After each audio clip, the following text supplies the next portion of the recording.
এই মুহূর্তে আপনি যে দৃশ্য দেখছেন তা মিশরের কায়রোর রামসেস এলাকায় ঘটে যাওয়া এক ভয়াবহ অগ্নিকাণ্ডের। সোমবার দুপুরে একটি গুরুত্বপূর্ণ টেলিকমিউনিকেশন ভবনে আগুন লাগার ঘটনা কাঁপিয়ে দেয় পুরো শহর। দমকল বাহিনী দ্রুত ঘটনাস্থলে পৌঁছে আগুন নিয়ন্ত্রণে কাজ শুরু করে। আগুনে অন্তত ২২ জন আহত হন, যাদের মধ্যে অনেকেই শ্বাসকষ্ট এবং হালকা পোড়ায় আক্রান্ত হন।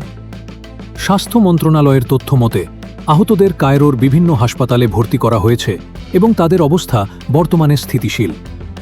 অগ্নিকাণ্ডের কারণে সাময়িকভাবে বিদ্যুৎ সংযোগ বিচ্ছিন্ন করা হয় এবং দেশ জুড়ে ইন্টারনেট ও মোবাইল নেটওয়ার্কে বিঘ্ন ঘটে। ঘটনার পর টেলিকম ইজিপ্ট জানায় তারা ক্ষতিগ্রস্ত সেবাগুলো পুনরুদ্ধারে কাজ করছে।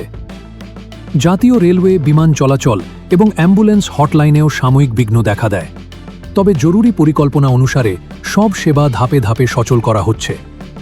এই ছিল কায়রোর রামসেসে ভয়াবহ অগ্নিকাণ্ডের সর্বশেষ আপডেট। আরও খবর পেতে যুক্ত থাকুন মুক্তধ্বনি নিউজের সঙ্গে।